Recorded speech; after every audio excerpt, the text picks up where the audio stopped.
What's up, everybody? My name is Sweet Deat, and we're back with another episode. Who's we? Why did I say we? Anyway, if you're new here, thanks for finding me, and I hope you find this content to be interesting and enlightening. If you like the vibe, stay and hang a while and consider becoming a subscriber. And if you're returning for another video, thank you so much for coming back. I appreciate your continued support. So without further ado, let's talk about Neil Young. It's true, it's in the news. Neil Young has joined the likes of Bob Dylan and many other people that he has decided to sell a portion, not all of it, but 50% to be exact, of his songs. Once again, Hipgnosis was the buyer, just like they've been buying up a whole bunch of other UK catalogs, and they are paying an estimated $150 million for 50%.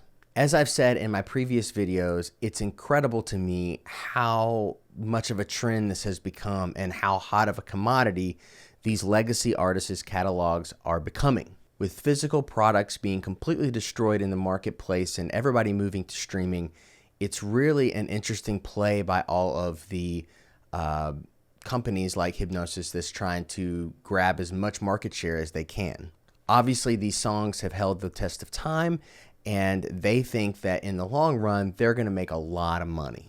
It's really important that young artists all across the world hold on to as much of their royalties as they can in hopes that they are able to generate enough hits maybe one day to actually make their catalog worth selling. Or at least it gives you that option. With the amount of equipment and availability of training on YouTube and other platforms to learn intricate things like Logic, it doesn't really make much sense these days to just give away your royalties to somebody in hopes that they will propel you to a very quick, successful music career.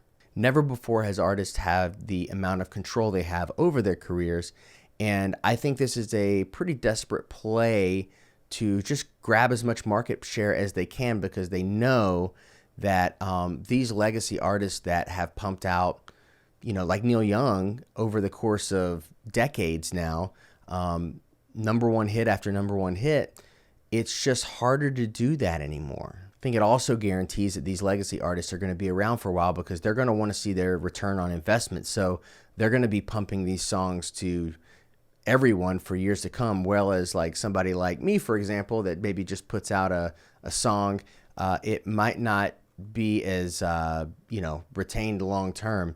I feel like these days people put out songs in a week. People have forgotten you put out a song, and it just goes to show the current value of what the song actually is. So another legacy artist bites the dust, and it just begs the question, with only a handful of these companies trying to buy up as much market share as possible, it makes me wonder what the future of music is going to look like in this regard. I mean, you're going to have basically a handful of people that own every song ever. And then at some point, one of them will cave, and then another one will buy itself out, just like the record label industry did when there was tons of labels everywhere, and then you got down to like the major five. I kind of wonder if this will implode on itself at some point also. I don't know. Just talking.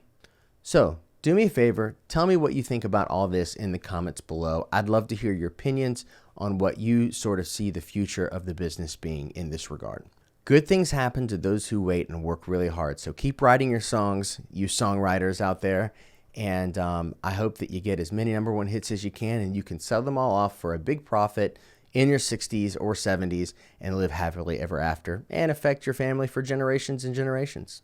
So, who's the artist of the day this week? The Future Birds, of course. Their 2020 release Teamwork has been pretty much in my solid top 10 records of last year. So give it a listen. It's a fun, good vibed record, and all those guys are A+ people. So love you, Future Birds. Keep on doing what you're doing. That's it for me. I'll see you next Tuesday. Take care.